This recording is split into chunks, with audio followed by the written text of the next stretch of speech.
recipient of National Grid's Path 1 incentive program that will range from 1.4 to 1.6 million. The MSBA has increased our school reimbursement by as much as possibly $4 million. We have geothermal systems, maybe a candidate for reimbursement as well. So a lot of good projects, including a solar system, that will also have a reimbursement. We are switching to a new emergency notification system. So our new system will be on-solve for notification. So I want to encourage everybody to go to the town website. You can sign up at swampscottma.gov/subscribe. We'll be getting a lot of information out about these notification systems. Lastly, our Veterans Day program will be Saturday, November 11th at 11 a.m. at Monument Ave. Please mark your calendars, come by and thank our veterans for their service. That is my report. Thanks, Sean. Questions from the board? I have a question. So I understand when you're saying how frustrated you are with Kings Beach, because I'm equally as frustrated. And I'm also very confused here, because I hear that you're going to a steering committee, and there are conversations going on with the steering committee. I had a chance to talk to our state representative, Jenny Armini, and Jenny Armini is telling me about a pilot program for a UV system. Is it called UV or whatever? Ultraviolet light. Ultraviolet light system. We had a presentation from Kleinfelder here on the 9/1 report and on our infrastructure. And during that report, it was never disclosed that there was a previous report from EPA saying that they were very disappointed in the fact that we are not addressing our source elimination in the manner in which they should, in the manner in which it should be done. So I'm hearing all different things. And then finally, I'm also concerned about the spending of the $2.5 million. That money, the $2.5 million, needs to be approved by the select board. Now, I know that Amy Sorrell, a couple weeks ago, the director of finance, said that it was up to the town administrator. And I asked Amy to please, I think it was 4 weeks ago, to please send me the information. I never received the information. But I did look it up. And there is Mass General Law that's very clear that it's the select board that votes on how appropriations are spent, grant appropriations, which I'll copy and send it to you in the morning. But my big concern here is it just seems like everything is going this way, this way, this way, and we're not having really big conversations about really where the governing board is saying where they want to go with this and what's the direction. And I just want to know, what are we doing? What are we doing? Because So I'm happy to respond to that, Mary Ellen. What are we doing?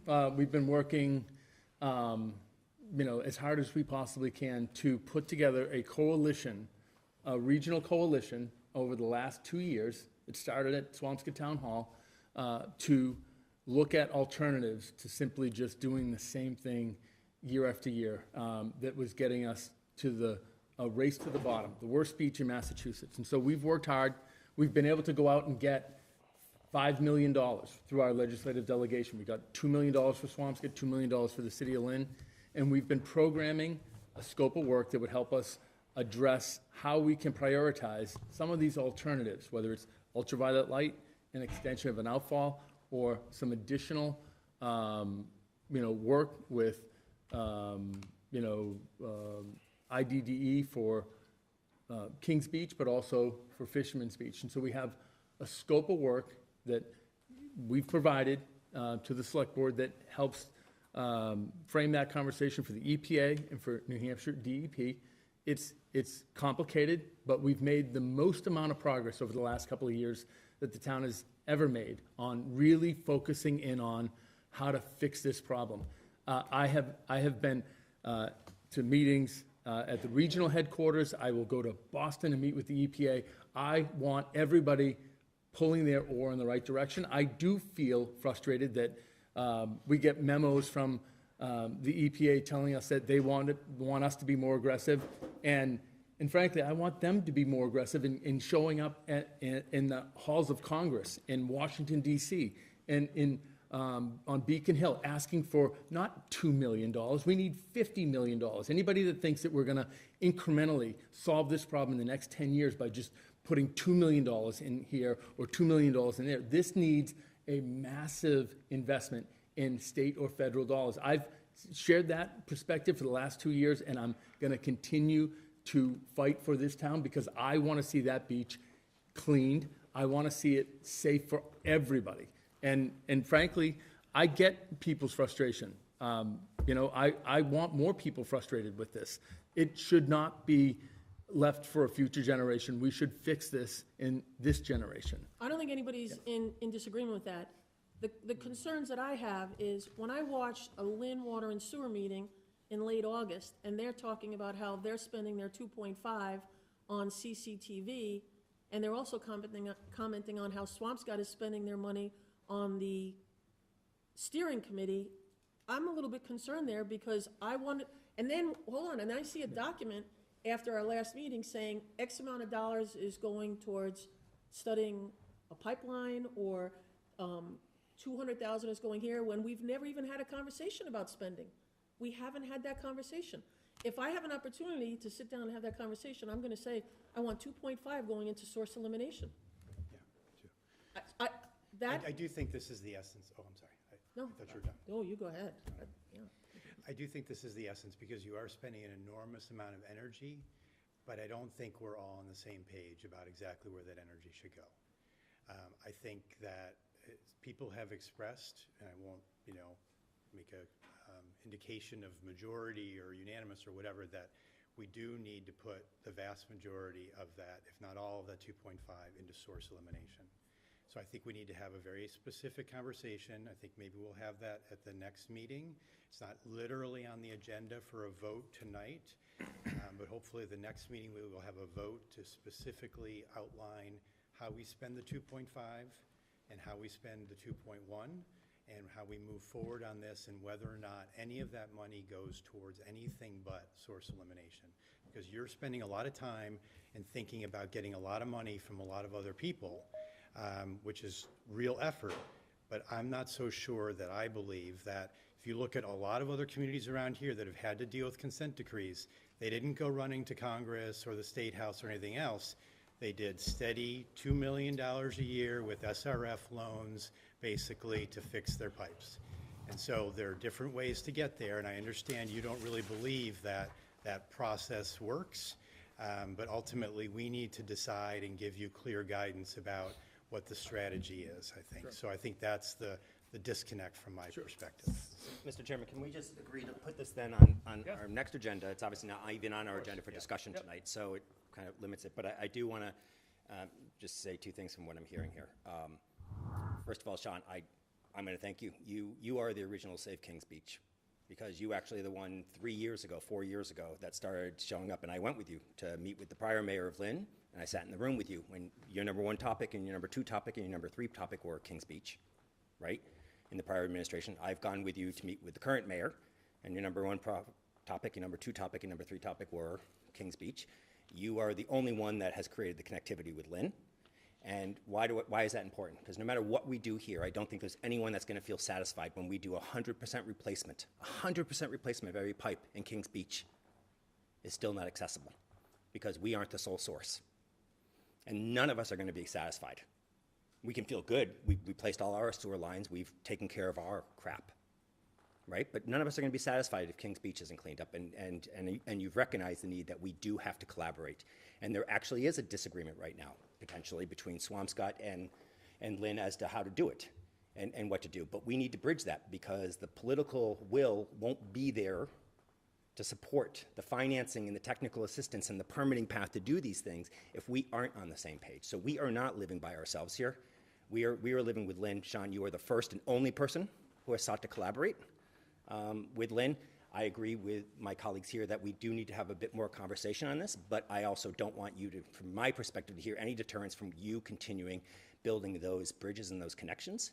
We do need to have a little bit more conversation here, but I, for one, we have to fix our stuff, right? But I'm not going to be satisfied when we get to the end of it and find out that Kings Beach is no more accessible than it is today, because not all the stuff has been fixed. It's a regional problem. We do need to have that regional coalition. So I'm grateful to you for doing that, and I hope that you don't hear anything that would deter you from continuing to build those bridges. But I do agree that let's have a little bit more of a collaboration here. Now, Doug and I are now derelict and delayed in the committee formation, which I think, again, we have a number of great residents that have tremendous input here. And we need to get that advisory committee going to also inform us, because as we said before, we're spending 25 minutes right now on Stacy Brook, but there's no shortage of issues that we can spend 25 minutes on tonight, and then next meeting, and next meeting, next meeting, and frankly, we need to, we are spread, and we have to take advantage of and use that expertise and use your time as professional staff to come to some consensus on things. But so if we can have that next meeting, I think a lot of good points have been raised tonight, so I appreciate that. Yep. The only thing I just want to share, I do think, look, it's important that as a board, we talk about how we're going to spend any money. I don't want there to be, concern that somehow we're going to go off and spend. I have put a scope of work together back in August to spend that 2.5 because I want to get busy. I'll do IDDE forever. Like, that's what we do. That's what municipal managers do. It's not glamorous. It's fixing pipes. My focus has been on solving the problem of why we can't use that beach. And the sense that it's either IDDE or nothing, it has to be a combination of the two. And so we're always going to do IDDE. That's always part of our responsibility. We're an MS4 regulated community. I have to, by federal law, support the Clean Waters Act. I endorse that and I embrace it. I don't want that to be a point of contestation. What I want is a sense that, we've gone down this path and we've got alternatives. And I'm working with a regional collaboration between Lynn and Lynn Water and Sewer, and we have a few alternatives that we want to study so that we can come back with the possibility that we may be able to dramatically expedite the cleanup or the protection of human health in a way that brings that beach back to its historic prominence as one of our state's greatest assets. That's what we're focused on. So with all the information that we're receiving, Sean, how do we get all the stakeholders in the same place at the same time, so we can clear up all of these misconceptions and all of this information that seems the right hand doesn't necessarily know what the left hand is doing. So how can we get the DEP, the EPA, Lynn Water and Sewer, the Lynn City Council, how do we get everybody together? When can we get everybody together, and how do we have a productive meeting with all of those groups and all those individual stakeholders, bring in our state and federal delegation for that point, and let's have a robust discussion and conversation about solving this problem once and for all. David, I'd love to pull everybody in. I do think it can get complicated because it's a democracy. Everybody has different ideas about things. And so I think we have, my role over the last couple of years is to try to build consensus. I'm working with a group of stakeholders that have different ideas. And the thought here is that, we're going to explore the viability of a few of these ideas and narrow it down to a preferred option. But we do need to have more meetings. And I do believe that we need a committee. I think we need help.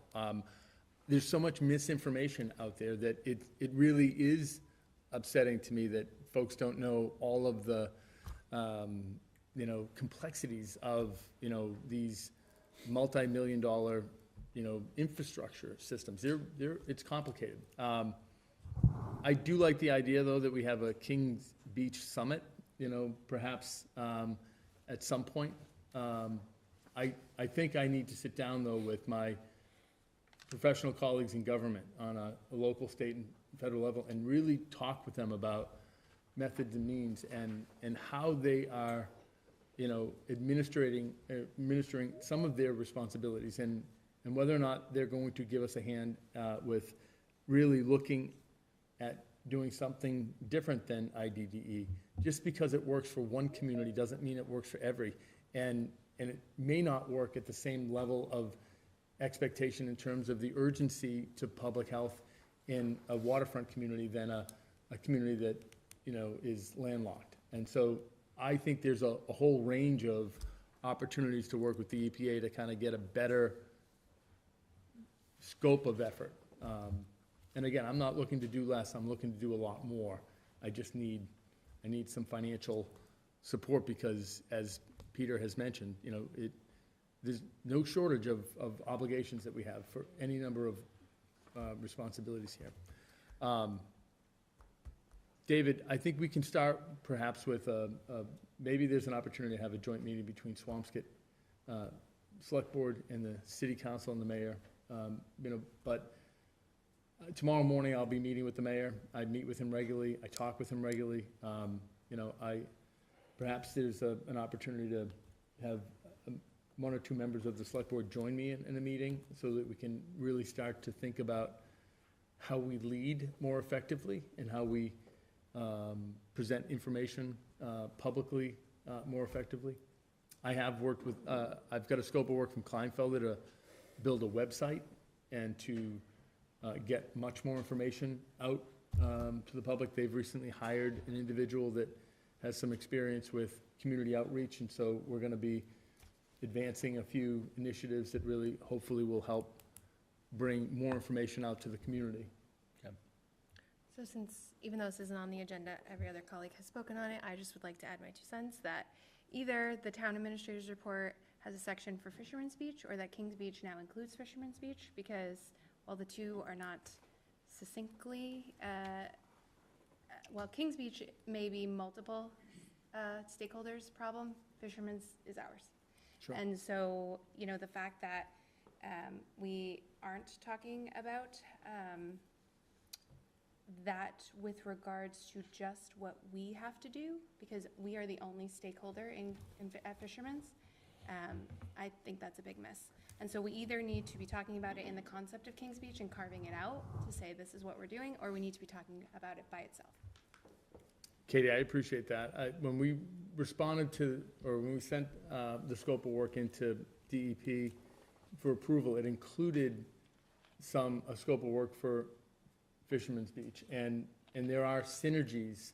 When we mobilize for Kings Beach, we actually can get a better value for contractors if we include some of that scope of work for Fisherman's. It has been discussed at length, you know, once we did the asset management study, and we kind of recognized that, you know, we can't spend all of our attention just on Kings Beach. We've got an entire town that we have to focus on. It's just a question of you know, funding. We do have a significant amount of design work that we can advance, and it's my hope that we can really do a significant project for Fisherman's Beach. We can, if we choose to.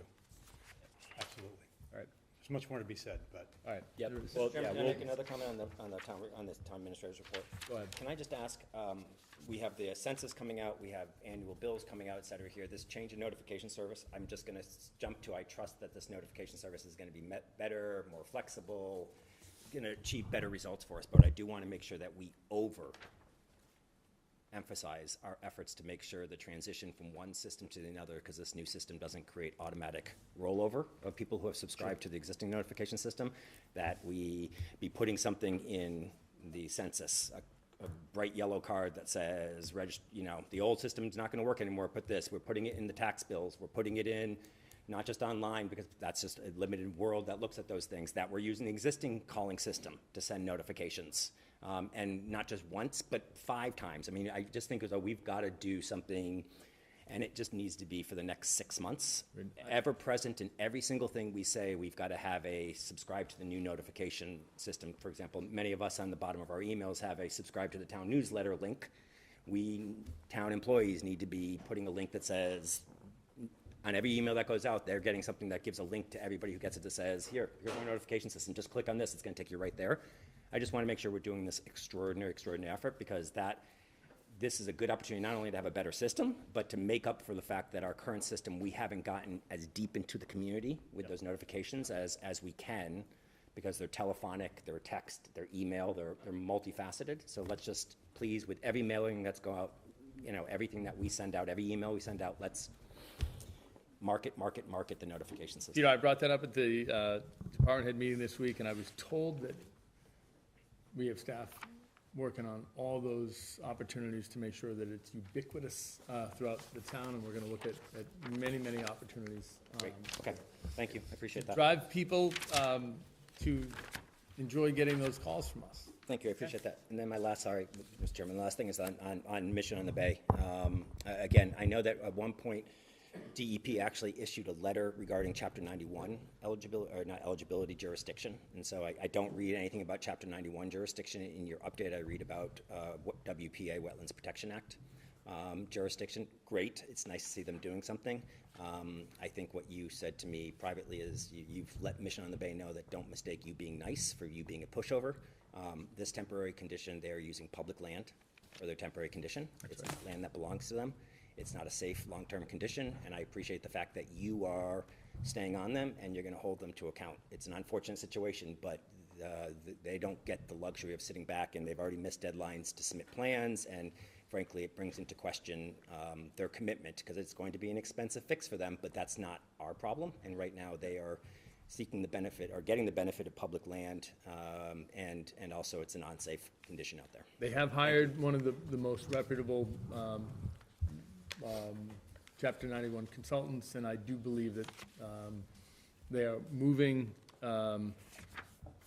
with some deliberate speed, although not fast enough. And so, but we'll have that conversation with the Concom. They are the enforcement agency. They have power to issue some, regulations, and certainly our building commissioner has been in these meetings, and he can attest that we are going to compel them to replace that wall. Thank you. Okay.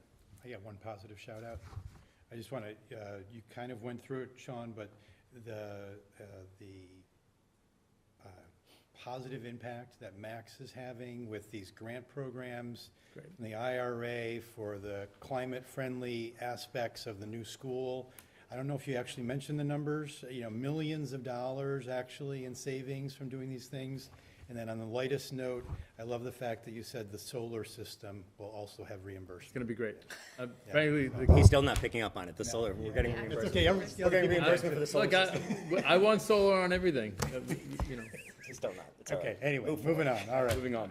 All right, public comment.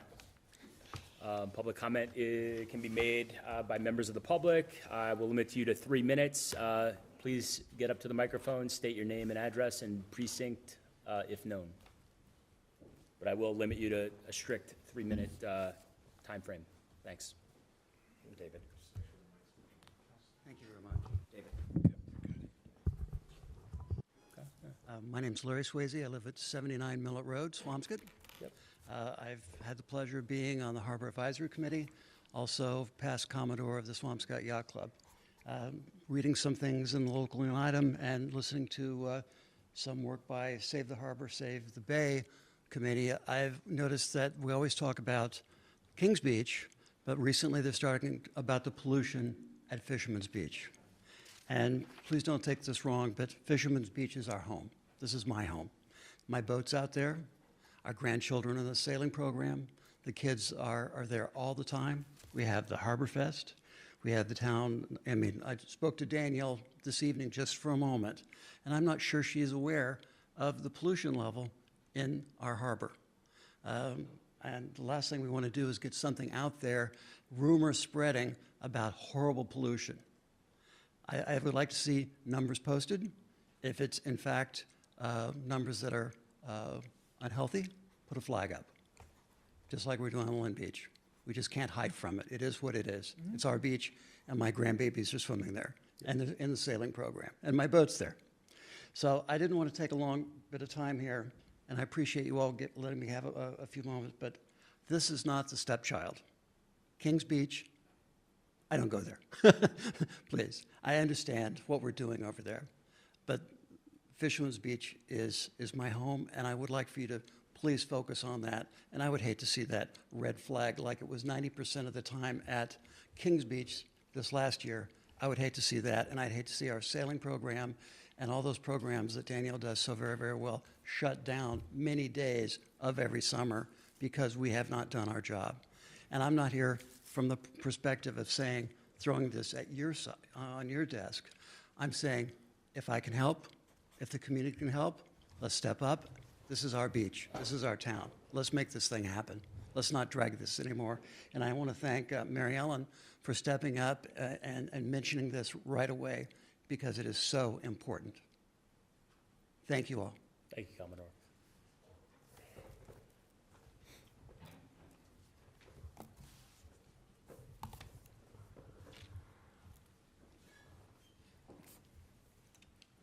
Hi, I'm Art Friedman, 82 Millet Road. I've been living in Swampscott since '77. I have a boat in the harbor, and I'm past chairman of the Board of Health, and a few years ago. Anyway, I appreciate bringing up this situation with the Kings Beach and Fisherman's Beach. I think the biggest concern I have, and not knowing this, by the way, because just the other night at the Yacht Club, a presentation was given which really opened my eyes. We also know Kings Beach has been an issue for a while, but Fisherman's Beach is just totally new, kind of blown me away, because the health issue is the children in the water, the town recreation committee, they have the SUPs in there with the kids, the children are swimming. I know you're trying your best to facilitate and get this rectified, but I think it's important. Maybe it can be done in stages, but the other thing is the testing. From what I was presented the other night, the testing wasn't done this year, or at least it wasn't brought out. If it was, I think we need to do the testing on both beaches and frequently, because if there's a problem, we need to put signs up, no swimming, because the kids are in there every blinking day. And I see them off the pier, and I know the town, you know, and maybe you can form a committee with some public members, maybe with some of the, say, Kings Beach members, and to help facilitate, if you would, to get this done. Sure. Because I know there are a lot of things the town has to do, but public health, the safety of our children is very important. Thank you. Thank you, Mr. Friedman. Dr. Friedman. We have a hand raised on Teams. I'd like to recognize Katie Arrington.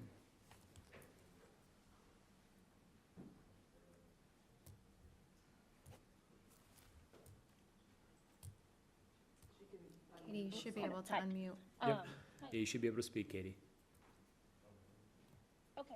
Hi, this is Katie Harrington, and I live at 40 Roy Street in Precinct 3. I'm speaking tonight in support of the ongoing discussions and effort that have been occurring about the importance of clean water at our shoreline.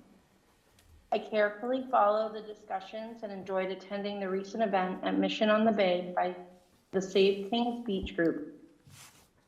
I am impressed and grateful to the many residents who have been championing this cause.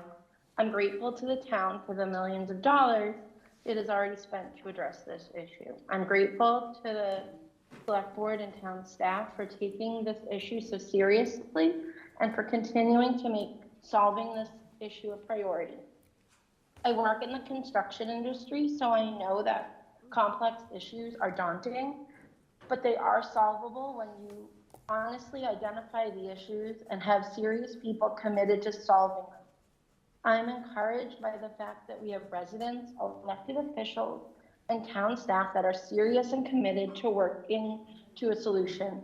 My family has lived here for generations, and I know this problem is generations in the making, but it cannot take generations to fix.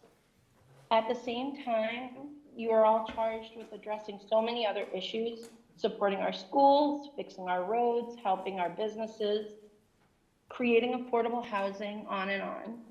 Choosing one issue in favor of another is not an option. I'm encouraged that Swampscott is prepared to tackle all the issues. Tonight, I just want to encourage you to continue addressing Kings Beach. While it can seem overwhelming, Swampscott is making progress and making a difference. Thanks very much. Thanks, Katie. Thanks, Katie.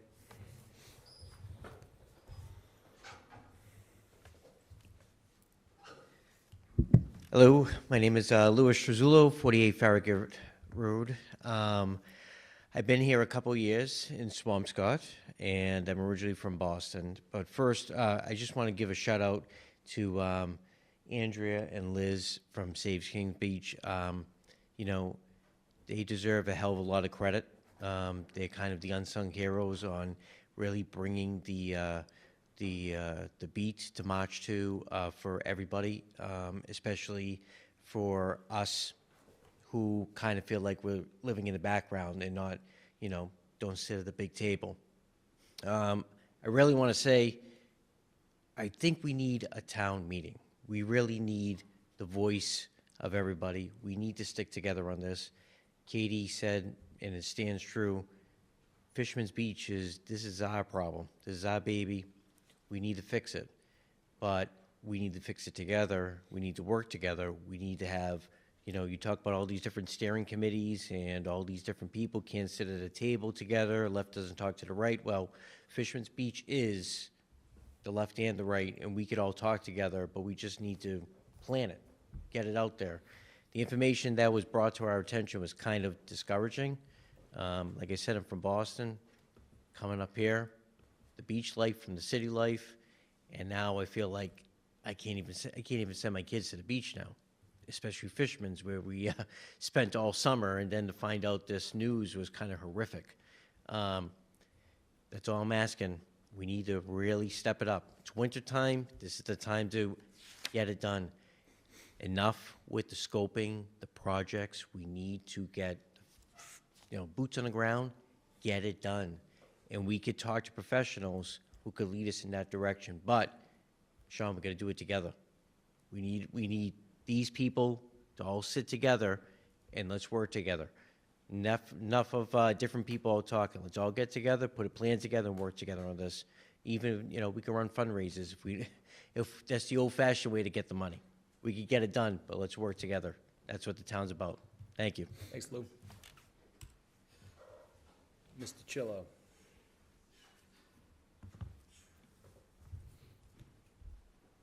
Hi, I'm Mary DiCillo. I live in Precinct 4. I would like to ask tonight that we have a pre-existing Harbor and Waterfront Committee that has been, advisory committee that's been in existence for, I think 2016 is my best recollection on this. It may have been before that. I would like to ask tonight that that particular committee, I don't know if they've addressed any of this or if they've been, it's been on the, I somewhat followed that committee for a while now. The idea of any problem with sewage at Kings Beach has never been raised, to my knowledge, publicly. I'm asking tonight that any work that is being done or planned to be done at Kings Beach, which is now, I think they voted last week to go ahead and recommend a plan for the pier to be extended, changed and extended, that the board here and via the town administrator and the board reconvene that committee and basically bring that committee into the discussion about Save Kings Beach. It's a Harbor and Waterfront Committee, and it's only been concentrating on Kings Beach, and its concentration has only been on getting this new, different plans have changed along the way. This new decision that they've made is about bringing in, they've gotten a grant from the state and to explore building. No building of that dock, in my mind, should happen before any of this is resolved. And I believe very strongly about this, that you need to do first things first on this. Do the water testing, do consistent water testing, and make sure that we identify what is happening there, and also bring that committee into a larger committee that includes Save the Beach. The last thing we need is to have all of these scattered committees when there's a pot of money that needs to be going after, and people going after a small part of, whatever the pot of money is. My own personal opinion, and this is my own opinion on this, is that the Harbor and Waterfront Committee has not engaged the community in a way that they need to, and I think in terms of Concom, there's a lot of committees that have been left out of that process as well. I've talked to several people on the board here. I've sent stuff to you in the past about this, so it's not anything new that I'm saying that has not come from me. You know this from stuff that I've sent you. Thank you, Mr. Cello. But Thank you, Mr. Cello. thank you.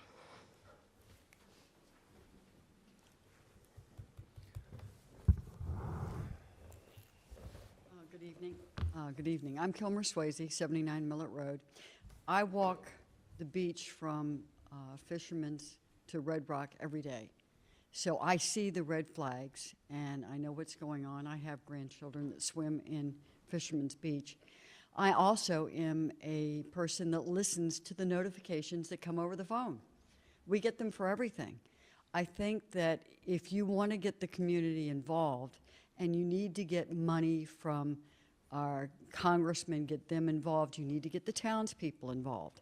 So if we're making announcements about the trash, the pumpkins that can be dropped off, why can't we put notifications, especially from the Board of Health, because I think the Board of Health should be involved too, that it's not safe today to go swimming, and get the parents, get the people involved so they know what's going on.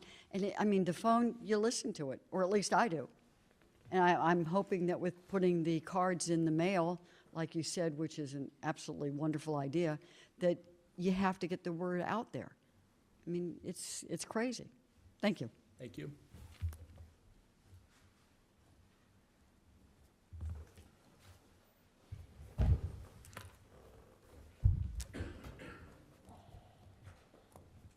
Hi, everybody. Andrea Moore, 15 Sheridan Road. I just wanted to take a couple of seconds and acknowledge that I really appreciated last meeting. It felt like we really turned a corner. I really appreciated the movement to create a committee for sewer infrastructure. I do think it's desperately needed, and I think it's going to add the voices that are missing from the table right now, that are going to help speed up the process and create the harmony that so many of us are looking for. And I also wanted to address just a couple of things that were discussed tonight. First, I wanted to clarify that from our position at Save Kings Beach, we are very much on board with fishermen, all of the work that needs to happen at Fisherman's Beach. I want to clarify that there's no conflict. We don't see anything like that. We actually, Liz and I were the ones who went to present to Swampscott Yacht Club last Thursday to tell them, to inform them about the results of the 9/1 report, because nobody had. And we felt like they should know. So we very much support all of that, in support of as much of the $2.1 million going to fixing Fisherman's Beach and the sewer infrastructure there. Second thing I want to say is a note about source elimination and the possibility of state and federal funding. I have had conversations with the people who can cause that to happen, and without naming names, I am told that there is not a possibility of state and federal funding for source elimination, so I would appreciate if we would just step on the gas and start that work, because waiting around is not going to do anything for us. Furthermore, there is a 2% loan that we applied for a couple of years ago that we never used. That 2% loan is how we pay for things like that to expedite the process. And 2%, as we all know from interest rates, is a great interest rate, and we can pay for it through things like raising the sewer rates, which we have the lowest in the region. So there is a clear solution here, and I would firmly support that we do that. Last note about UV and outfall. Sean, you had said that we are looking for an alternative. I want to be very clear to the public, this is not an alternative. It is a partner. It is something that will happen alongside source elimination. UV and an outfall would never replace IDD under the consent decree, and so it is something we are doing congruously and not instead. So we cannot afford to wait any longer. We need to begin, lining the pipes, fixing the pipes, finding the misconnections, and doing that work at both Kings Beach and Fisherman's Beach. Thank you. Thank you.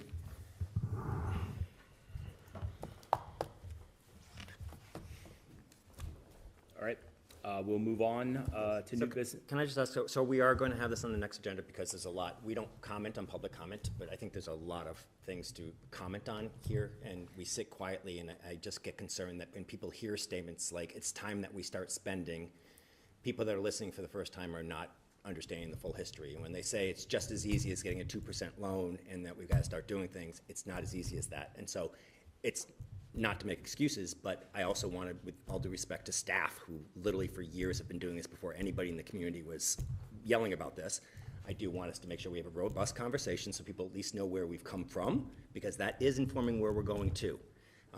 And if it was as easy as stroking a check, we would all tomorrow stroke a check. And so I just want to make sure we are going to have it at our next meeting, because we just spent an hour kind of getting here, and it is a little frustrating because I want to make sure all the information is not getting out, not just some of the information, which is all good information, but we've got to have a more robust, to Mary Ellen's point and Doug's point. Unequivocally, this is on the agenda for November the 15th. Thank you. Yep. All right, we'll move on to appointment of a new director of planning and land use. With that, I'll hand it off to the town administrator. Sure. Over the last few months, we have been searching for a new senior planner, a new assistant director of community development, but after a number of conversations, I'm actually pleased to recommend that Pete Kane actually be approved to be our new director of planning and assistant town administrator. Pete has an extraordinary background in planning. I think that, frankly, I've never worked with anybody that has a more sound command of planning and processes.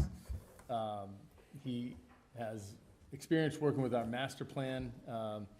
He's got a great sense of humor. He's, somebody that I think will help us at this critical juncture.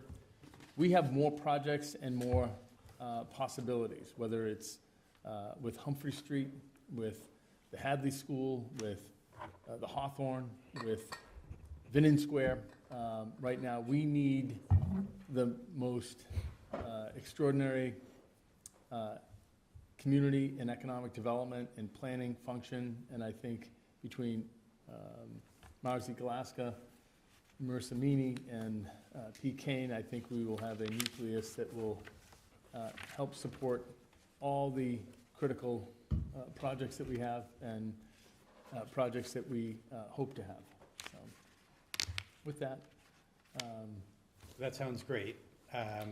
What's the reporting relationship and what happens to HR? So we're going to be posting for an HR manager. The reporting relationship will be that Pete will report to me, and he will work with Marzi and the Community and Economic Development Department. They have a great working relationship. We're going to certainly be looking for somebody that has experience in municipal government, but I'm confident that we'll be able to transition smoothly. Pete has agreed that he will not transition down to the planning department until we fill the position in the HR position. Sean, I have a question. We had an HR, our HR was shared with the schools. Can we go back into that? I'll continue to have conversations with the superintendent. I do think that at this point, it's likely that we will be looking for our own HR director. We have a lot of complicated responsibilities on the town side, not just recently coming out of civil service, but hiring on the town side and managing the HR responsibilities on the town side. We're out to RFP for a diversity, equity, and inclusion consultant, and I envision that our HR director or manager is going to be really busy with managing a lot of the general government side of the HR challenges. So my other question is, if Pete was the Pete is our HR director, there are no issues with an HR director also taking the job of the planning director, is there anything, we're not crossing any lines, if you were the No, one that was. there's no, Yeah. you know, conflicts of interest, there's no, this is just Right. basically a reorganization, allowing us to, take advantage of somebody's existing skill set and support a transition. So I'm really happy with this decision. I hope you get your HR person as quickly as possible. And I'm just really thrilled that Pete will take that position. Great. Could I get a motion to, So moved. endorse that recommendation? I do want to, just for the record, our charter does not require us to take a vote. I'm happy to show our support by doing it, but you actually have the authority under our charter to make this hire. But I also want to second what Mary Ellen just said. Between Marzi and Pete, they reflect actually a realization that the things that we're working on are real, and that we're not dilly-dallying around community development and planning, that we are in the execution phase, and we need their expertise. So I'm grateful that Pete Kane's decided he's going to retire with the town of Swampscott. I think there's one more thing that we really should take note of, and the amount of work that the planning board has had to do without having a town planner has been really significant. So, Angela Ippolito and that whole crew really carried the brunt of this, and I appreciate all of their hard work. And so now I'm glad Pete's gonna swoop in and take care of it. Pete, did you want to share any thoughts or comments? I'm excited at the opportunity. I'm glad that we're able to figure out a way to solve the need that the community has had in this department. And we'll definitely make sure that HR, the human resources element, is properly staffed prior to any transition, because we don't want the staff members to not have that support. Great. Would you like to give a small update on the DE&I position? Happy to. Why don't I ask our Or maybe Pete can? HR director, who is vacating in the near future. So the DEI consultant RFP is still open. The close of questions occurred last week. Those responses were released this week, and the responses for the proposals are due in 2 weeks. Thank you. There was a lot of interest. Fantastic. A lot of interest. Excellent, fantastic. Love it. All right, So we're taking a vote or not? Let's do it. do it. Okay. We have a motion, we have a second. Okay. All right, all in favor? Aye. Aye. Thank you, Sean and Peter. All right. Thank you. Thank you. All right, we'll move on to discussion and possible vote on town fees. Sean, is that you, or is that our? Actually, is that Patrick, are you able to speak to? Can I just ask, there's just a one-page memo and then a two-sided colored memo that looks like maybe it continued beyond the 2 pages we have. It says treasurer collector, and nothing else is included in our packet. I thought that was aspirational. And so if there is more that's not in our packet, I would ask us to table this, All right. because we haven't looked at any of this. And I just don't want you to have to present twice, something that. Is there Yeah, more- why don't we- Is there more than these 2 pages? Yeah. Treasurer, is there, This is everything that I had to share tonight. Okay. But is this all the fees? is there a continuation of treasurer collector? We only have 2 pages of Yeah. fees, so if there are more, we're missing some. So is that all the fees we're looking at? It's not all the fees in the town? No. So should we come respectfully just, I'm suggesting table it so that we're having one fee conversation as opposed to the same conversation twice? Yeah, good I idea. think that would make sense. So moved. Our Director of Finance Administration is on vacation this week, and frankly, I'd prefer to have that conversation with her as well. All right, great. Thank you. We'll move on to water and sewer consumption update. I believe that's also Mr. Luddy? Yep. Very brief presentation I can go over.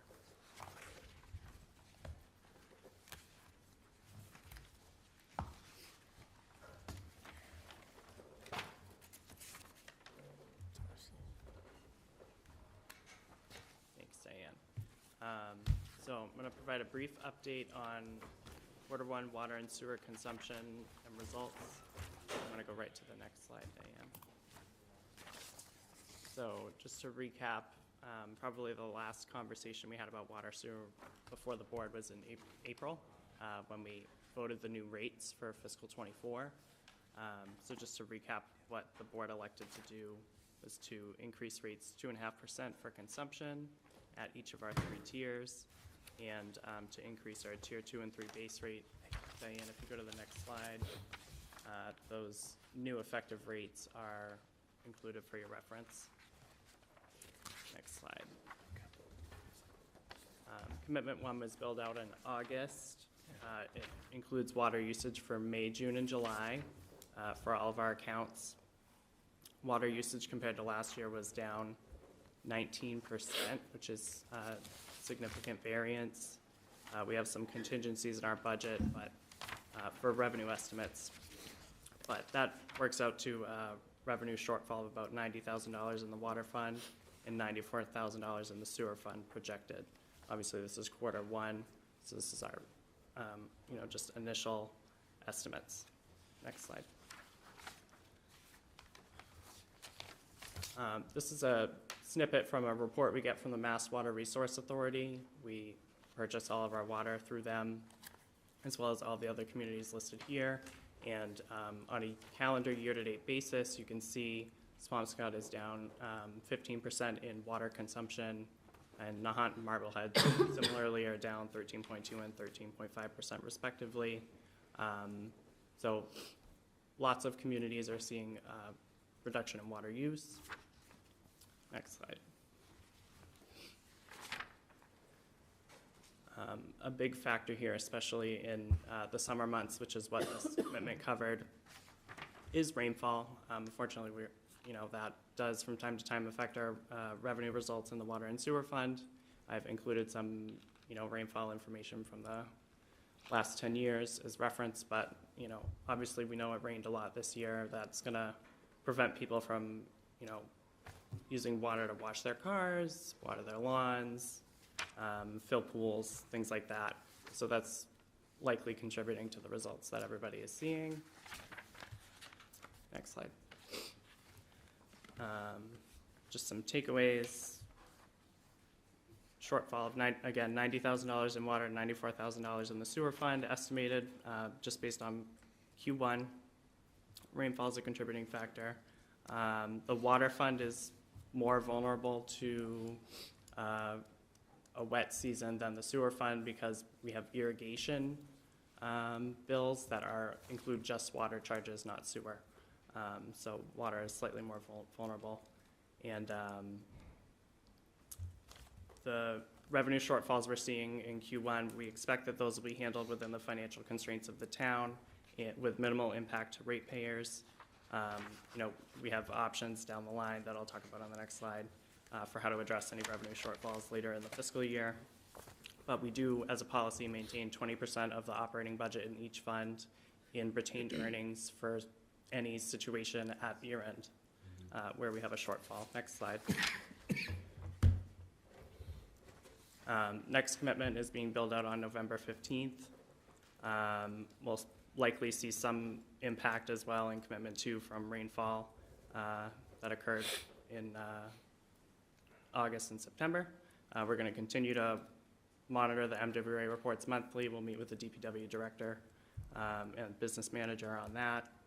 And we'll make recommendations to the select board in the winter or the spring regarding any action that needs to be taken to address the revenue shortfall in the water and sewer funds.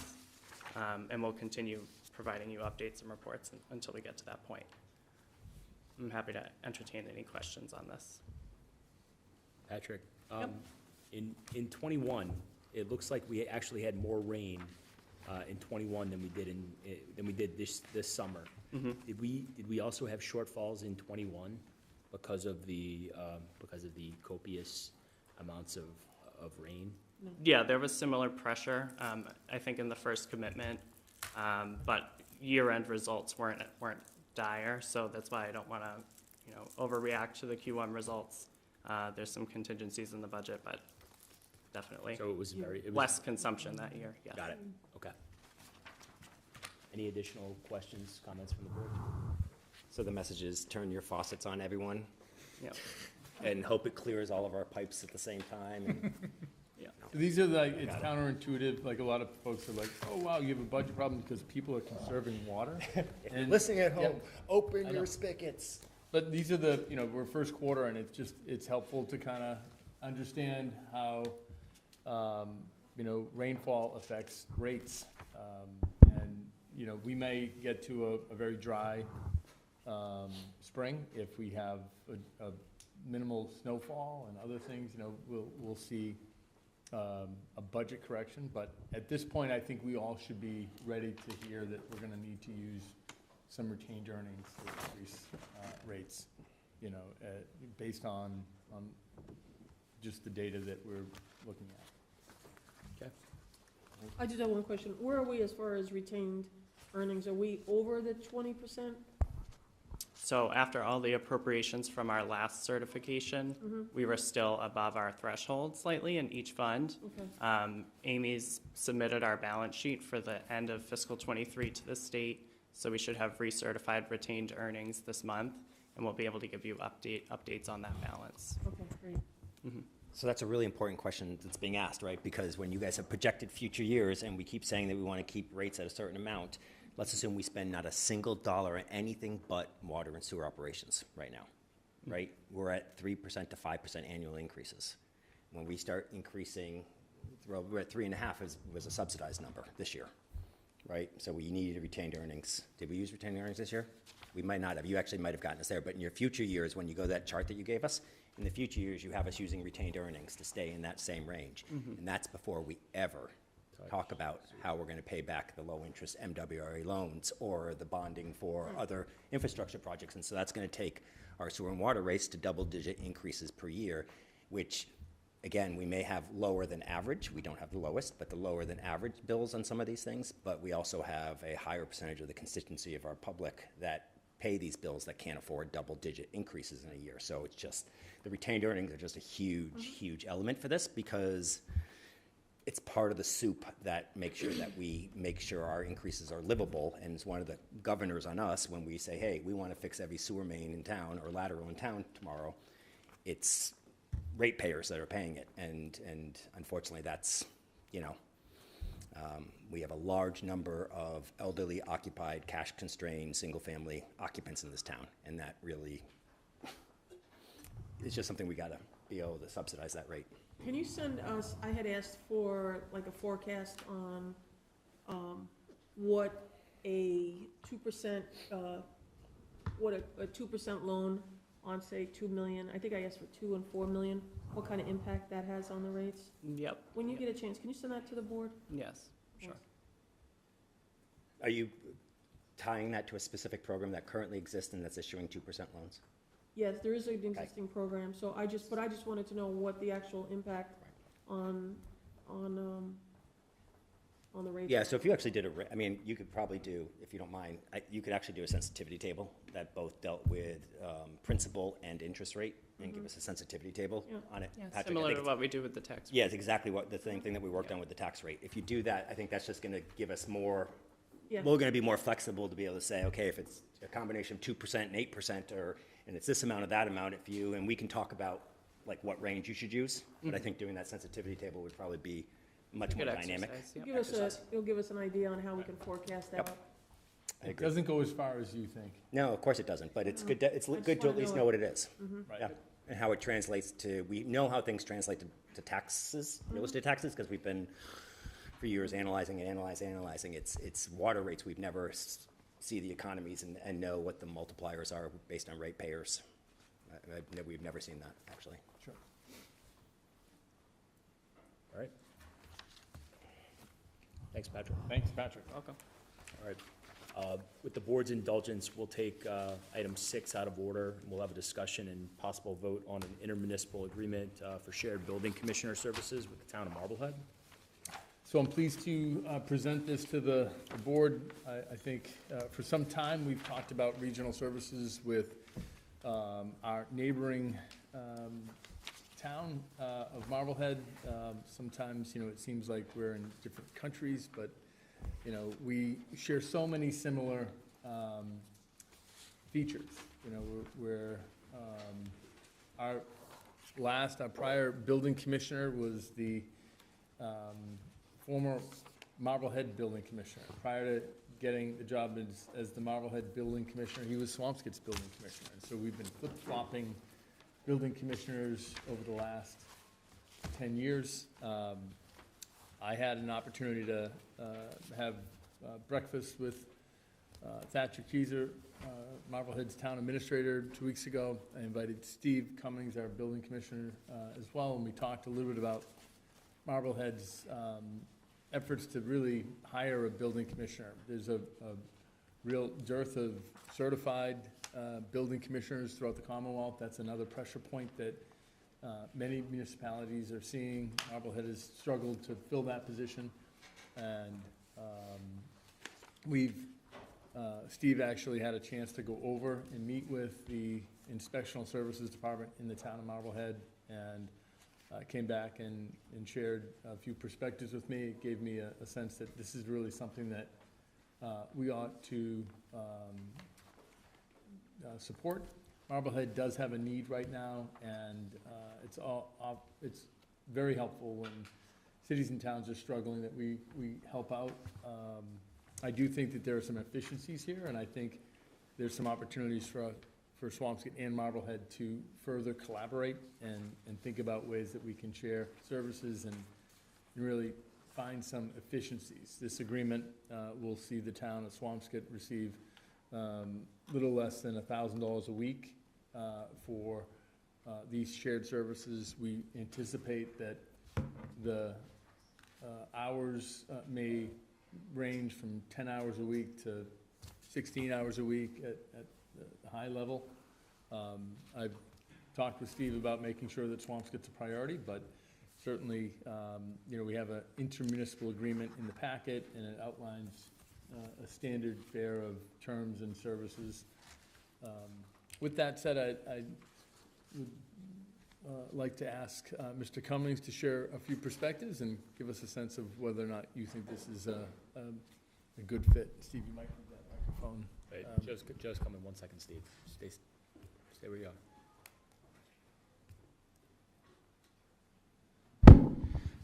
Hi, so the first 2 points I want to make is that Swampscott is my priority. The second point I want to make is that whether this is, something comes out of this in the future, this is a trial basis thing right now. I can't commit to anything until I see all the dynamics and how they work. It's got to be give and take. It can't be just give to Marblehead without taking for Swampscott. Sure. With that being said, they do have a bigger staff than us, and they have a good staff. I have a small staff. I have a good staff. And there's going to be a lot of changes coming up. A lot of inspectors are getting older. A lot of it's plumbing, electrical. People are changing. Newer, younger guys are coming in. So, like I said, this would be a test to see if this could work. And if it could work, it could really benefit both towns because we could get a lot of support. As you know, we have 2 very part-time stipend, a plumbing inspector and electrical inspector, and it's always worked out, but it could be very crippling very fast. And with full-time, they have a full-time and a part-time electrical inspector and a full-time plumbing inspector. If it could be a good thing for both communities, but I would have to test the waters for a little bit and see if the dynamics work. And without, like I said, Swampscott is the priority, so I have to make sure that, everything works out in Swampscott first. Thanks, Steve. Go ahead. Conceptually sounds great. Right now, you're a full-time building commissioner for Swampscott, correct? Mm-hmm. How do we envision abracadabra, now we're going to take care of you know, two communities with the same person. Actually, Marblehead's even bigger. I understand they maybe have more staff. I know, I hear you're out, you know, doing inspections, you know, all the time, et cetera. Again, synergies, all sounds great, but I just want to make sure that we're not, you know, I don't hear exactly how we're all of a sudden going to create that. So you want the workflow, you know. Well, they- I mean. Understand, so it's a great question. And I also don't want to, just, I'm sorry to interrupt.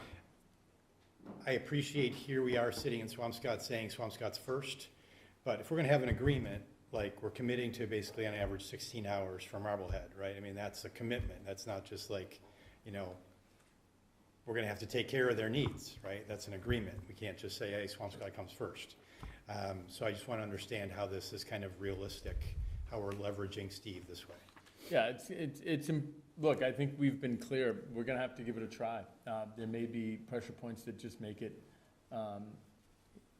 just not feasible. But we get a sense based on the work cycles. Inspectional services actually has a cycle. You know, we see a lot of permits in the spring, in early summer, it trails off. There are different times a year that it actually, you know, there may be more time for some additional duties. Steve not only sits here in front of us as our building commissioner, he's also our part-time facilities director. And so, you know, we do have two smaller municipalities. We have limited commercial, like when we look at the types of communities, yes, it can get very busy. There are days that he is straight out, but you know, we're on a different schedule.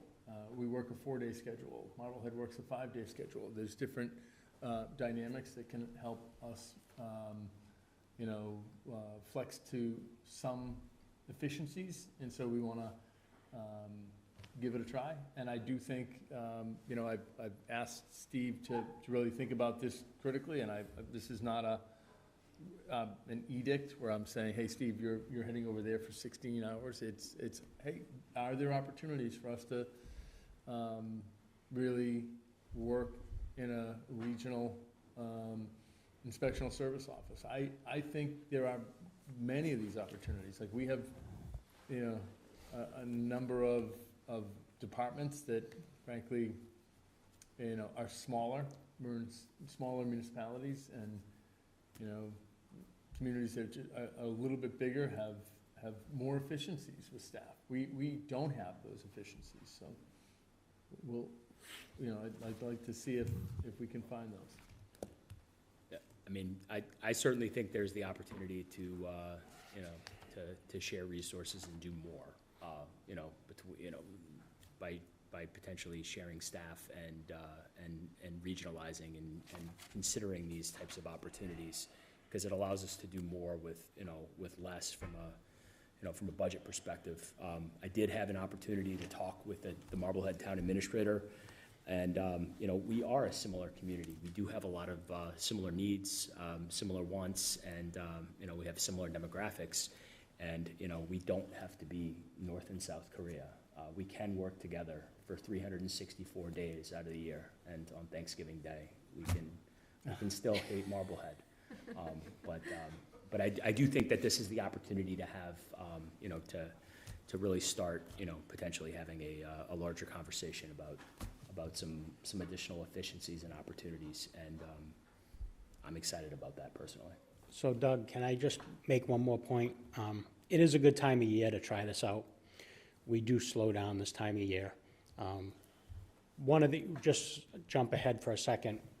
If this did work out, Marblehead's willing to put on another full-time local inspector. They have one full-time now, and I have a part-time, which we may be able to share that other full-time if it works out. Okay. But just also, in this slow time, for instance, as you know, we're scanning all our files, and part of the contract was they come in and pack them up. Well, we're a little slow right now. I'll pack my own files because I'm not going to sit there while we're a little slow and watch you pack the files, and I want to know where the files are and how to access them. So with that being said, this is the slower time of year that I can obligate to, whether it's the files will be packed up and it's a perfect time to give it a try in the slower time and see if something can come out of it. Yeah, I mean, I'm all for it. I just want us to be honest about whether or not it really works when it gets busy in the spring.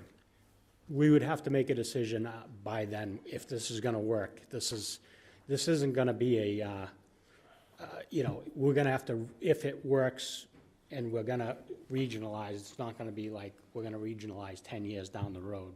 It's, like you said, we can't, it's got to all happen and sooner than later if it works so that we get the support back that we're given now. So can I ask, so how many hours does our building inspector work now? What is that office? Bob works, Bob actually just retired, and we're looking at bringing another part-time building inspector in he was a commissioner, he retired from Lynn, and he was willing to come in for the 10 hours. So he comes in 10 hours. He comes in for two 5-hour days right now. And he mainly, we try to schedule as many of we have a lot of small inspections that are important, but going out and looking at insulation in bathrooms and framing in bathrooms, there's a lot more important decision-making, zoning things that I can be doing in the office, and that's what is good about having the 10-hour local, that we just load up on those 2 days, and we seem to be keeping up pretty well with that. We also don't just do those 2 days. I don't like anybody to wait over the weekend, so I will pick up a few inspections when needed, as needed. But to your answer, right now we have, a 10-hour local inspector. And it seems to have worked out for the last 2 years that I've been there, and I think prior years before I was there. Okay, because it just seems to me that, we have such big jobs with facilities and with building in town and things like that. This just seems like we're taking a really big bite of an apple here, but. And it's good a luck. test, Mary Ellen. Works. Like I said, it's a test. If things start falling behind, and they're not willing to give a little, then sorry, we can't help you if you're not going to help us, type of thing. It's got to be a team. That's what it's all about in the end result. One small technical thing, maybe, Sean. It says here that building commissioner supervision will be provided by the town administrator. Is that a shift in reporting? No. Okay. I'm the direct report to the building commissioner. Okay, I misunderstood. I thought Margie was. Okay. So the idea is this is the tip of the iceberg, right? So you would try this out, see how this relationship works, and then sort of, if it works, it would flow into a sort of an intermunicipal building department, basically, right? Where other services would be provided such that we were both benefiting and not just you going to Marblehead. But Correct. we It would. gaining benefits I do from believe the that Marblehead if it staff. works, it would be a benefit for both towns. Right. So Katie, you've actually, kind of touched upon, our prior building commissioner was a part-time Nahant building commissioner, or inspector, or an official over in Nahant. So we had thought about, could we actually look at a Marblehead, Swampscott, Nahant inspectional services office, because we do all sorts of inspections.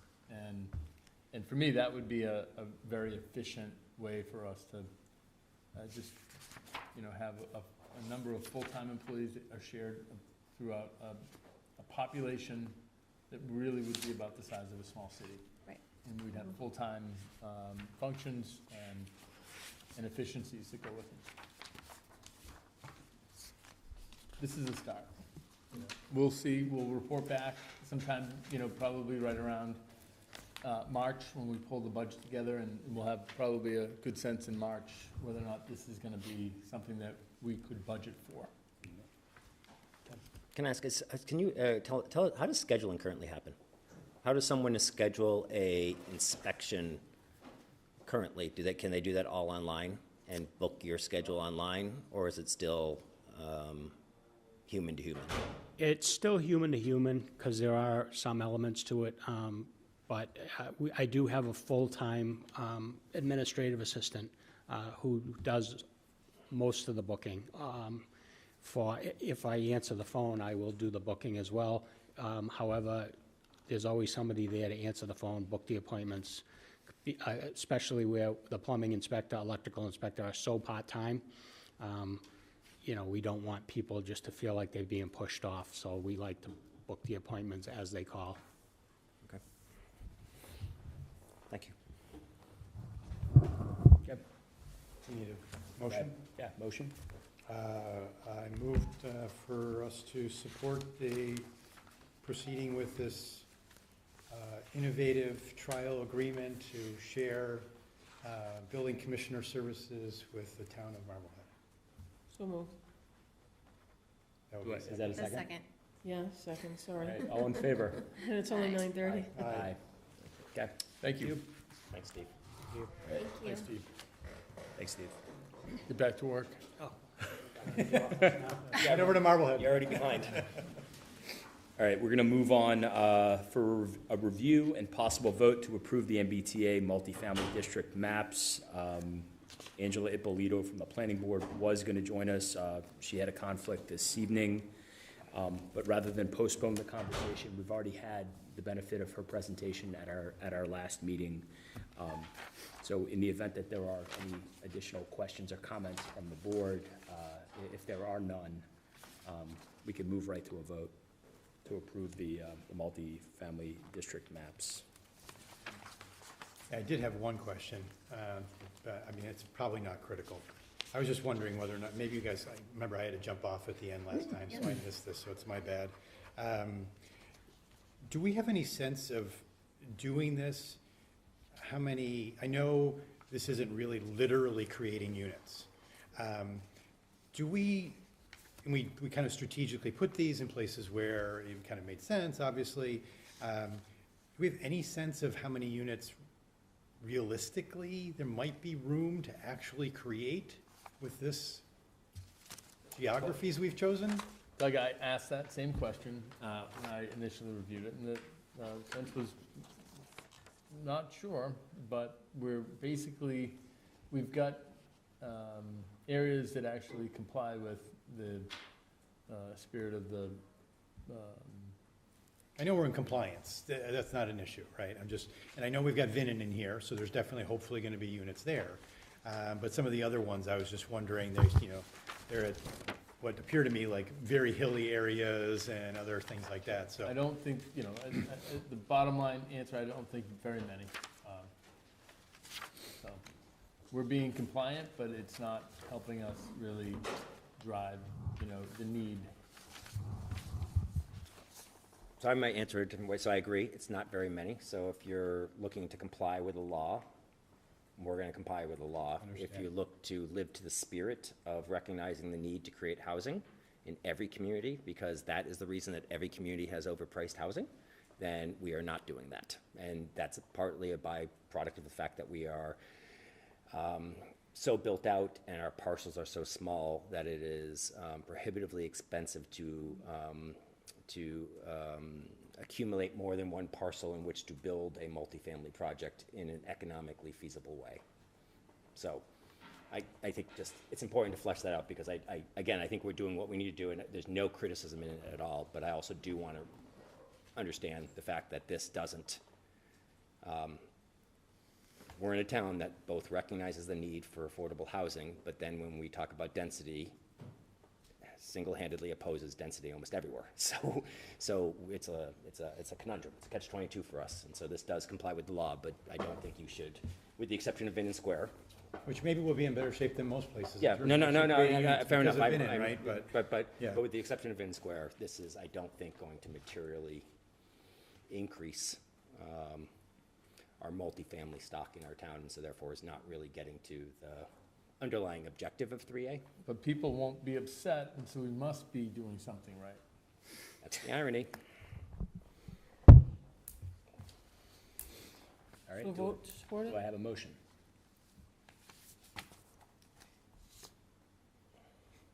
I I make a motion, but I'm not really sure if this is the right motion. Do we have a motion already written? Or do you want me to read you what I have? I think Sure. So I'll make a motion to adopt the 3A zoning map and compliance model as submitted and recommend the planning board move forward with drafting the zoning regulations, which will also be presented to the select board for approval. This also means that an article for 3A zoning overlay amendment will be included in the May 2024 town meeting warrant, Potentially. potentially, Maybe. hopefully. I second that. And I'm not sure it has to come back. Does it have to come back to us again? If it's on a It will come warrant. back. The warrant, On the yes. warrant. There was another comment that I think Mary Ellen had in there about like us approving it again. I think it's just It will be, it'll be presented and we would have to approve it again. We'd have to approve to put it into the warrant. Yes. So Yes. Yes, got it. Zoning. yes. Second. Samantha. All right, all in favor? Aye. Thank you. All right. And we will move on to discussion and possible vote on the creation of a water and sewer infrastructure committee. We're gonna, Doug and I need to demur, and perhaps we'll be ready to have that discussion in the November 15th meeting. We were gonna work on a description, I believe. I think we have a, I don't think we need to wait, No, really. well, we don't have a description, so if someone has a description, I believe Doug and I were charged with creating a description, and since I haven't literally spent a second on it, and I admit that, When were you charged with this? I believe at our last meeting, the two of us Well, there agreed to was a, We have a meeting? sign up. Oh. Yeah, no, it was at a meeting, when I proposed doing this, I suggested, and I volunteered Doug to join me in this, and Doug was in India, and I was in Europe, and neither of us connected yet. All right, I just don't think, I don't really see why we need to wait. So what's the scope? What's the scope? we were, No, I'm just curious, Yeah. what's the scope? I mean, you can read an email from a resident, but that's just one idea of a scope. And I think the scope really matters, and we've had this really long conversation about traffic study advisory committee that we've had to reformulate several times because the scope really matters. And so I appreciate that we've gotten some input from residents here, but I like besides the- reading that email, I haven't done anything more. I'm not really, so in my opinion is, I don't think you have to do anything more. I think that scope that we received, the resident was Liz Smith. I think that scope was, actually, I didn't get the email on my regular account here. Diane had to send it to me. I don't even have it. Do you have it, Doug, on yours? Or somebody have it on I theirs? have it. I'll Yeah. send it to you, Mary Ellen. My feeling is, the scope that was submitted to us, It wasn't submitted to us. It was an email that was sent out. Okay. It's something Oh, different all right. than the fact that we've crafted it, staff has reviewed it. We've had nothing. Okay. And again, no disrespect to what it is. It could be brilliant. I'm just letting you know. I'm just letting you know that we haven't had a conversation about it, and I don't believe it actually includes everything that we may want, and to make sure it's a successful venture. And so I'm not chiming in with an opinion about it. I'm just saying that I'm letting you know, I'm not gonna vote for it. I read half of it on an email. I didn't know we were actually voting on a committee tonight because we hadn't actually sent anything in our packages tonight. The tab is actually quite empty. So I appreciate let's go ahead and do it here, but if we talk in circles with a committee, then it doesn't, I'm not looking to waste anyone's time, that's all. And I want the committee to be successful, and I wanna make sure we have a charge that is the correct charge. And I also want to set the expectations correctly for the committee and what the committee and advisory committee's role is, and make sure staff sees it, because staff is going to be involved. And that's all just important to me to create success, that's all. So to that effect, will you and Doug be ready to present? Doug promised me earlier tonight that he and I would be ready to present. Okay, great. Exactly Great. what I So, No, in the meantime, though, what I would like to make sure is that we have 25 to 30 days where people who are interested in serving on this committee, or committees that we're gonna put, come up with a clear purpose, that people already start to send in their applications now, and that we start to have a pool of people who are interested, and that we can fill that pool sooner rather than later. I mean, we've already waited, 2 weeks. Guys have been, you had some. Okay, so yes, so let's do that. We can get the advertisements, but I'm just gonna, you've opened the door now for me to talk about what I was frustrated about earlier. I appreciate all the focus on this.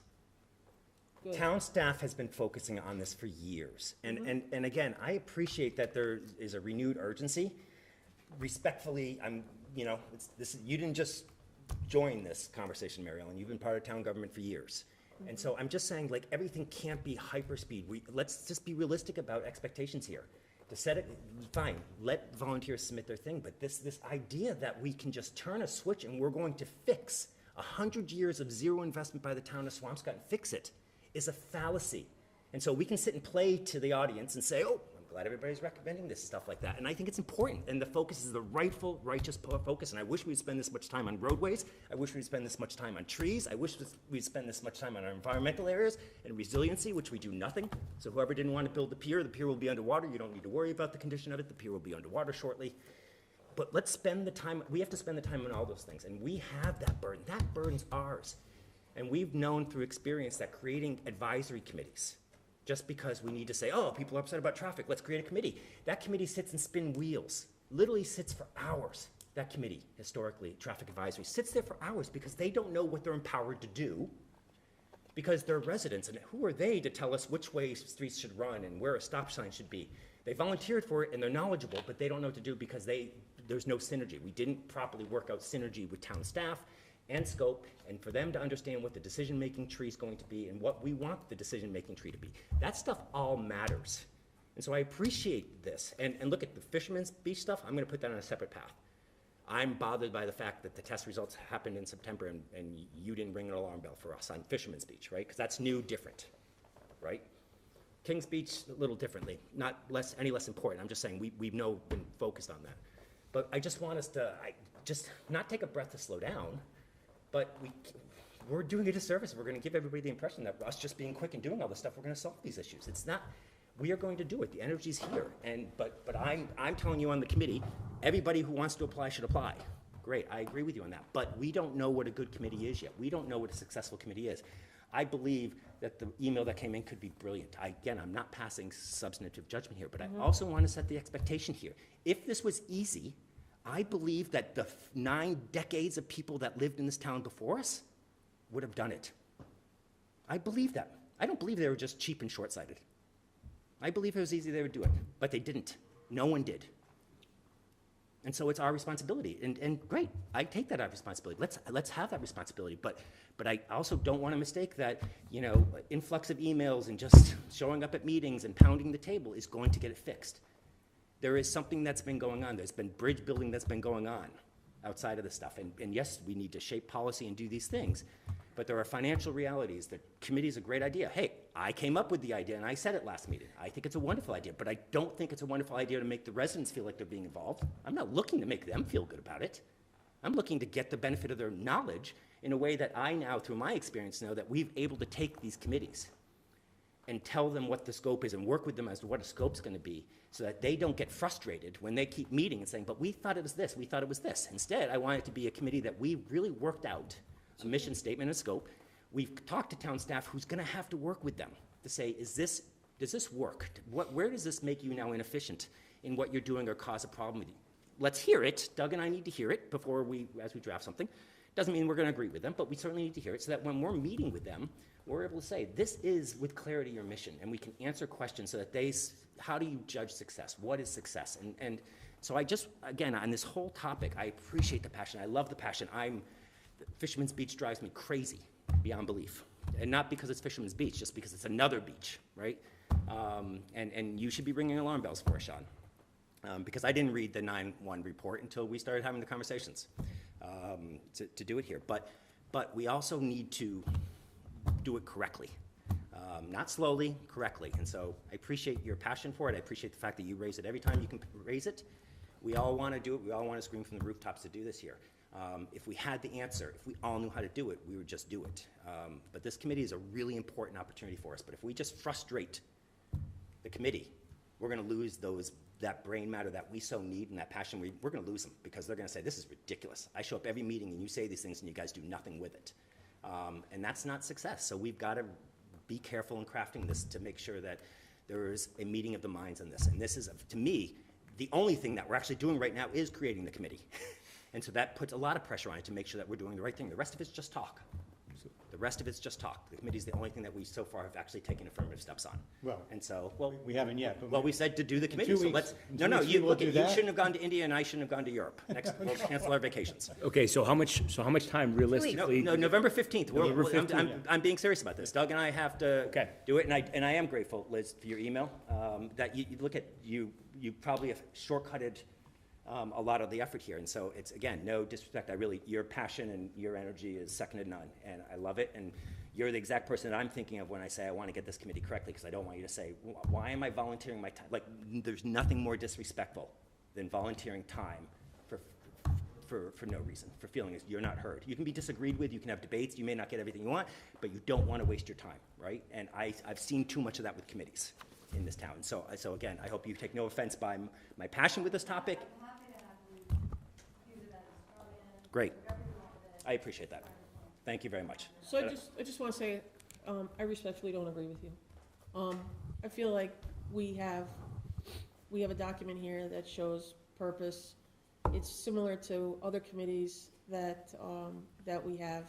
And if we want to wait another couple weeks, but at least people can know that if you are interested in serving on a committee like this, start sending in your resumes so that we can get something going.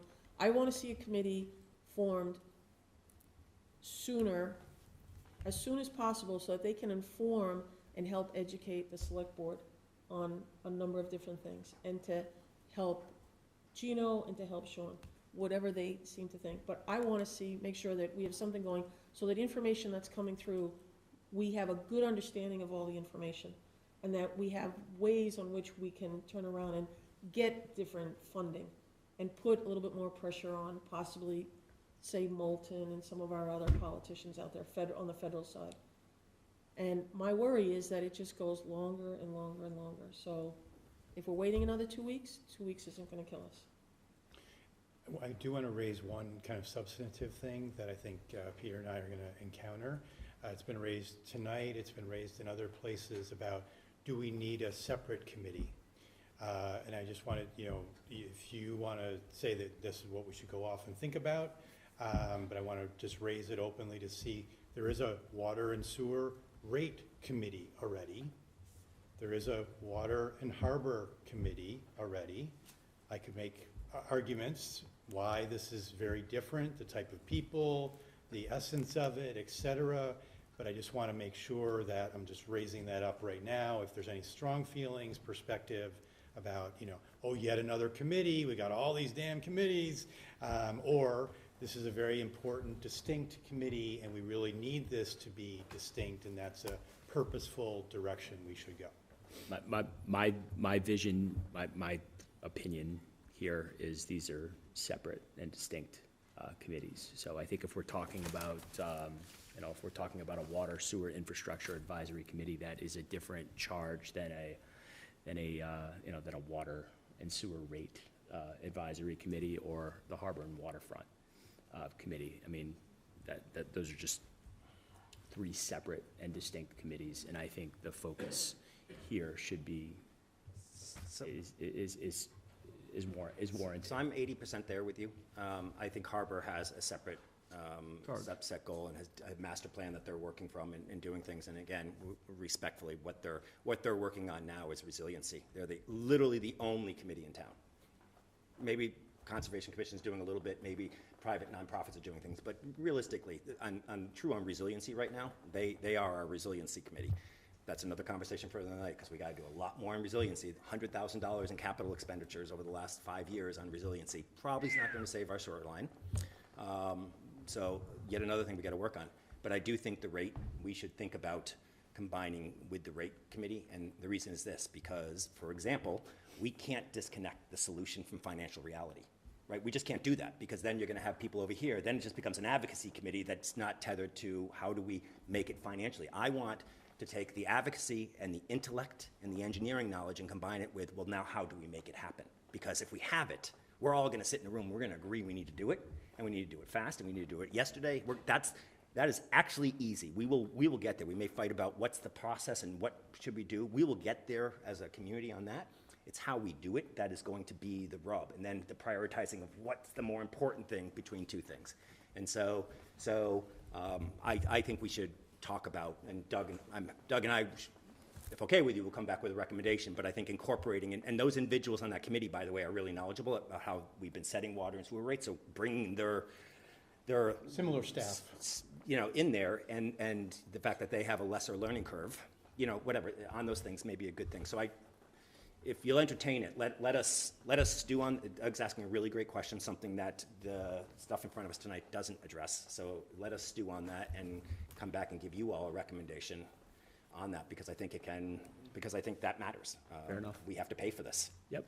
Katie, Mary Ellen, any strong feelings one way or the other on that, or right away, or?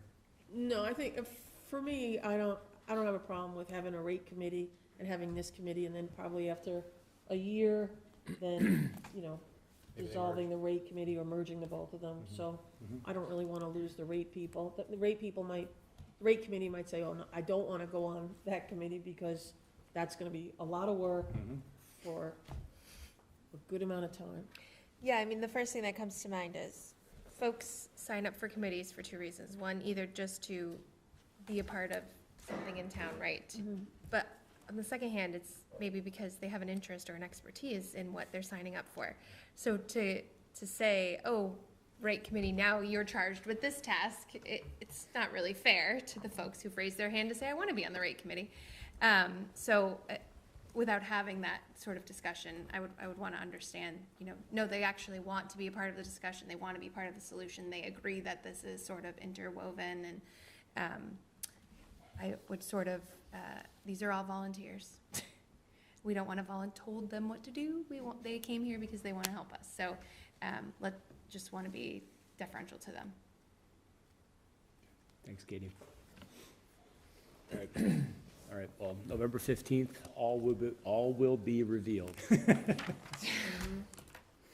All right, we'll move on to the consent agenda. Consent agenda is designed to expedite the handling of routine and miscellaneous business of the board. The select board may adopt the entire consent agenda with one motion. At the request of any board member, any item may be removed from the consent agenda and placed on the regular agenda for discussion. Oh, I have two questions. One is, I'd like to know if we can delay voting on the minutes. I didn't get a chance to read them. Sure. And two, can you just tell me what this, the November 11th, what that event is? And why? It's a why fundraiser. It's a fundraiser, and why Dockside, and it's not the vet? The local VFW? business, you know, they just wanted to support our veterans. The applicant is Dockside, a brand-new business. It's an opportunity for them to give back to the veterans. Who's running the event? The Giron Foundation. Who's running the event? The Giron Foundation. What do they do? What is the event? It's a Veterans Day celebration. They're gonna have cornhole, and they're gonna serve some beer and wine on the lawn of Town Hall. So I had a different question. Am I not following this right? Dockside Pub has a liquor license, right? Yes. Yes, For defined premises. on their premises. So a liquor license is a specifically defined premises, so they can't take their beer and wine license on the road with them. But then it says the local, down here about local licensing authority cannot grant special licenses to any premises that has an alcohol. So we can't give it to the Dockside Pub, but we can give it to the Dockside Pub when they're operating on Town Hall? Well, I'm not sure what you're reading at the moment here, but Under AB. So you're talking about C. Yeah. So it's the issuance of, I believe, a permit at the address of Dockside Pub, the Right. premises. So we could not issue a liquor license on that premises Why would because we? they have a liquor license issued already. So this applicant, Conflict, yeah. yeah, so this applicant is asking for a liquor license somewhere else. Outside of their premises. Okay. So how does it, so what is the event, like, and? It's just It's a a cornhole tournament. tournament. Oh, it's a- You oh, can sign up and tournament. toss bean bags into boards that have holes in them. And have a, I got it. yep. does have alcohol though, Mary Ellen. Mary Ellen, do you want to be my, Yeah. you want to be my Pull partner? that out. You want to be my Pull that out of cornhole the- partner? Do you want to pull that out?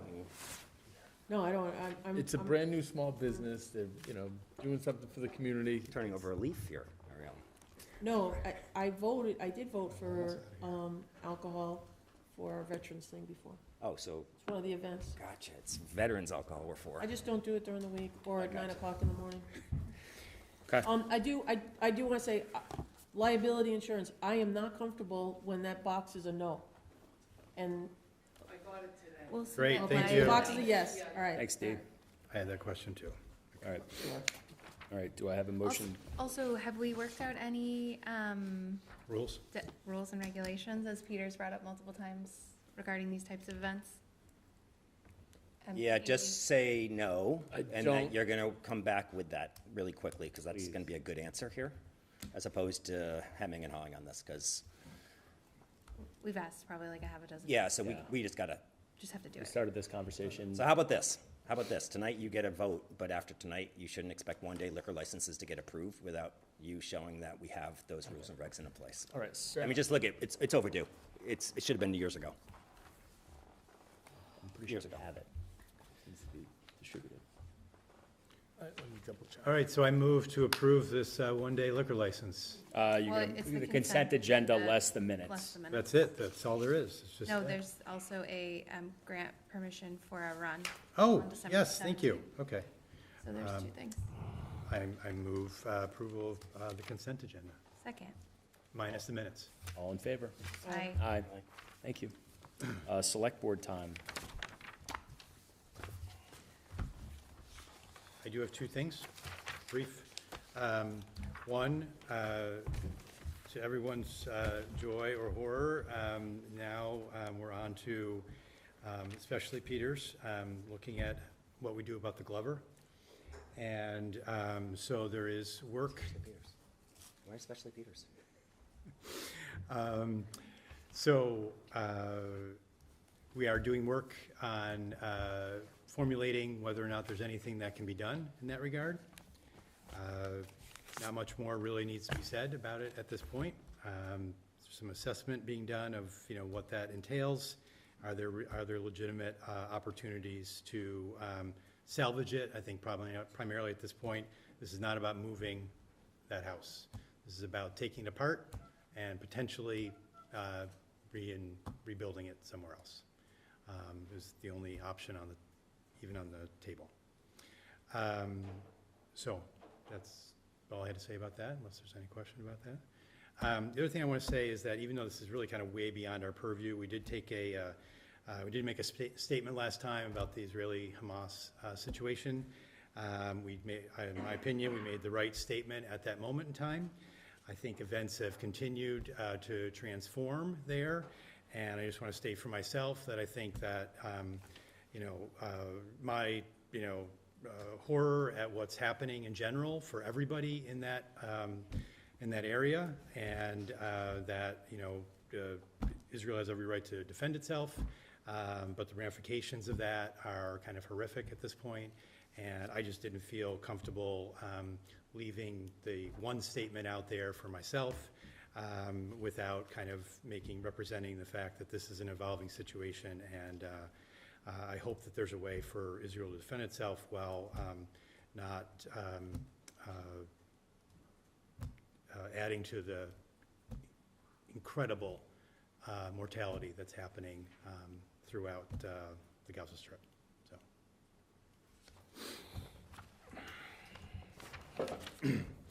So, it's a little hard to talk about solid waste after that, Doug, but I will. The Solid Waste Advisory Committee had their public meeting last week, and it was, there was good attendance there. I was surprised at some of the people that showed up. It was very impressive. And they asked great questions, and I think they helped the Solid Waste Advisory Committee tweak a couple things. Solid Waste Advisory, they did a great job in the meeting, because it can be a little bit of a tough conversation, because you're asking people to get ready to do something different or something that they're really not up to speed on, and that's really what it was. People weren't up to speed on it. And the committee made everybody feel really, really comfortable. and it felt like it was a group effort and wanted to work together, and that was great. Also, there was a good amount of people online and people still following up with different questions. So they are finishing their little tweaks, then they've got to come back in front of us, and we've got to make sure that it's ready for, At November 15th, are they gonna be November 15th I or can, 1st December? they can move them out. What are we doing as far as, it all, we just have to make sure it's ready before special For town a meeting. special town meeting, okay, So we can push that out. okay. All right, and then the only other committee that I have to talk about is the retirement committee, and they, at their last meeting a few weeks ago, they are interviewing advisors. They do this every 7 years.